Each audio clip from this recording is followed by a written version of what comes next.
Another thing is that it was very hard to share information in the post without it being overwhelming, since you have to think so much to just put one post together to talk about examples. In the past, I knew that brainstorming about a topic was hard, but not hard enough like this time. Because you have to keep in mind what colors are you going to use, what topic you're going to start on, the content you're going to include, how much of the content, the images. You also have to keep your audience in mind at all costs. You have to keep your audience in mind.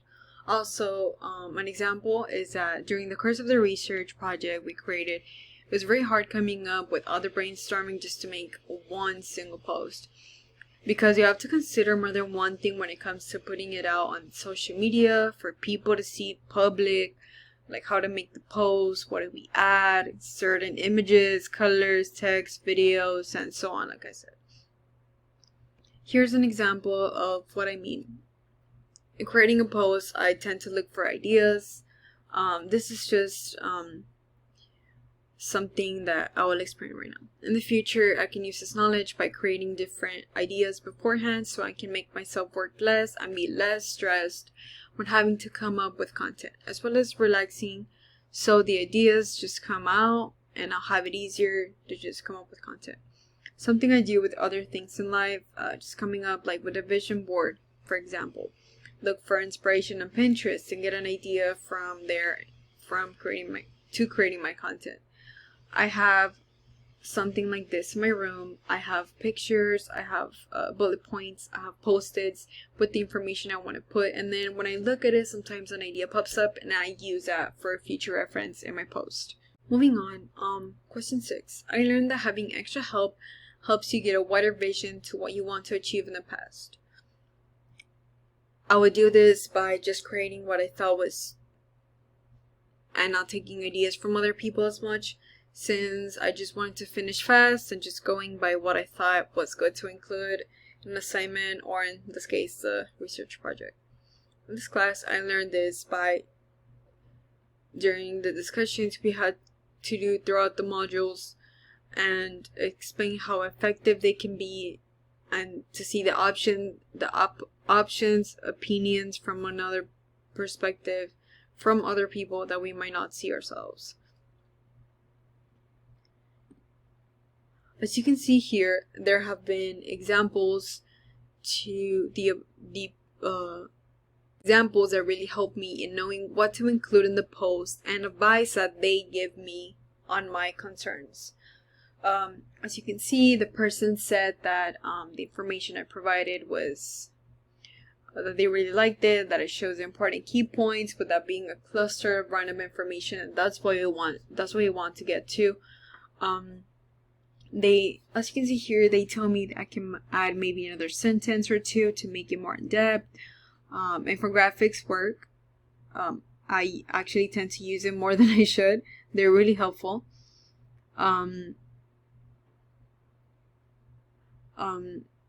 This is also a great advice to input what we learn in this class by referring the author instead of just in this book or in this study, to include their author name. Like, let's say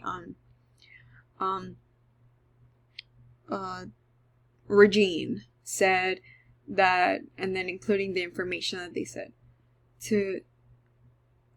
and also like interview with them. It was just their opinion on my post discussion. In the future, I can use this knowledge by knowing what the feedback that other people give me is very useful, and that I can use it for future reference, as well as having different perspectives to what I include on my research, thanks to the feedback I was given. So thanks to the feedback that they have provided me, I did fix this. I did included less information. I did stick with key points, and that really helped me into creating most of these posts. Something you can do is maybe start to listen to other people's perspective on things, not just your own. Having different perspectives can really help you to have a wider variety of options to take on a certain situation, and they're really helpful if you think about it. They really are helpful. Another thing is that having friends in the class makes it easier for you to engage, and it helps you to get out of your comfort zone and ask questions, and even helping each other ask a question in class. During class, I learned that having some friends can actually help you to do better, even if it's just by asking them a question that you were afraid to ask during class, or asking them if they have finished a certain assignment to help you, guide you a little bit. It is kind of obvious when you have friends in the class because it will be a little bit easier for you, since you know you have someone that you could, oh, hey, can you help me with this? It's always easy to have a friend in class. In the future, I can use this knowledge by trying to make as much friends as I can in every class at future class. Try to not just stick with my own thoughts, not just stick with my own opinions, and try to ask for other people's opinion, perspectives on things, because it is important to have also a friend or two in every class to just not depend on your own, and depend on someone who, just in case you cannot ask something during class, you can reach out to them and ask them, so you can feel more confident.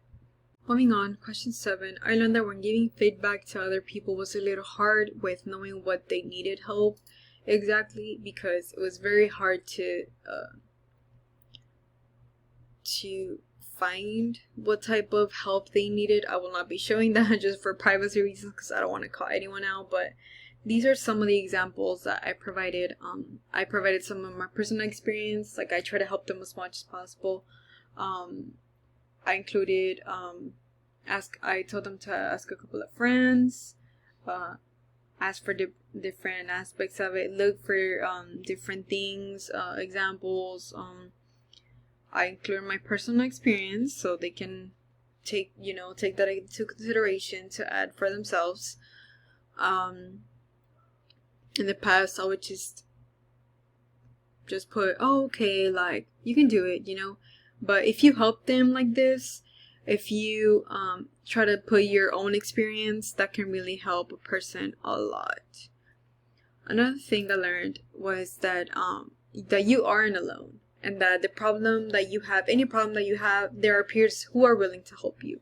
In the past, I knew that people could help me, but I would not take any help. Like, I would just, oh, okay, like, no, don't tell me, like, I could do it. Like, I can do it on my own. Like, you don't have to help me. This class, I learned this by asking for help and learning that feedback can be beneficial to be able to come up with the last bits of information you need to complete the brainstorming that you wanted to do. Here is another example. Like this. You can see that there are people who helped me. These people reached out, said their opinions, gave me advice, and basically, you're not alone. So if you always have issues, make sure to reach out to someone and just know that you aren't alone. I can use this in the future, of course, by always keeping in mind that there are people who are willing to help me, even if it's just with the smallest bits of information, with anything. Even if it's outside of school, you need help deciding to whether buy a car, buy a phone. You can reach out to your family members, friends, go to a dealership, go to a store, Best Buy, for example, and just reach out and ask for help. The last question number 8. We were told to imagine that if we were able to go back in time and talk to our past self, what would you tell the past you when you first began class, and what you would say to them. First question was what they should expect in this class. Past me, in this class, I would tell her that she should expect to be well prepared, that you will learn so many skills, and that it will potentially lead you to where you want to be. You will learn so much. You will learn things that you didn't even know were important to keep in mind. The biggest worries, concerns, fears, or difficulty they will actually have. Some of the things that you will have, fears, concerns, worries, is that you will have the biggest worries of creating content in the topic that you would choose on, because you would change your topics so many times. You will also find some difficulty providing feedback to some of your classmates, since you do not really know or have a clue to what they want to hear and see or help on.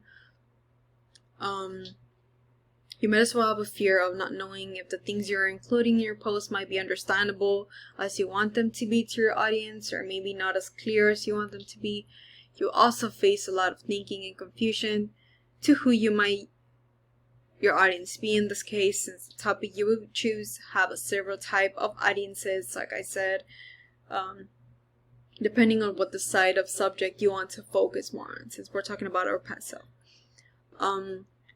This is because when I first chose the topic, I really thought about who my audience was. And if you think about it, my topic is how students develop anxiety during online learning. And many of us have to get used to that since we have literally no option than to stay home and do online school. And that's what I based my project on. In the past,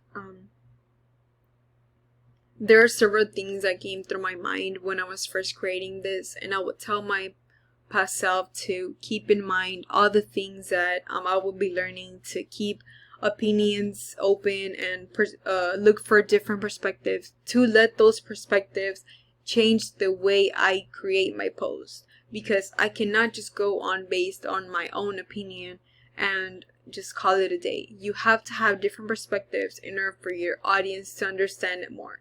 If they have different sides to the topic, they can really interact and identify themselves with what you're providing them. The last thing was what are the best ways for them to overcome these concerns, worries, fears, or difficulty that there will be in the class. We're talking about my past self. The best way that you can overcome these worries, concerns, fears is to ask a lot of questions, which I did.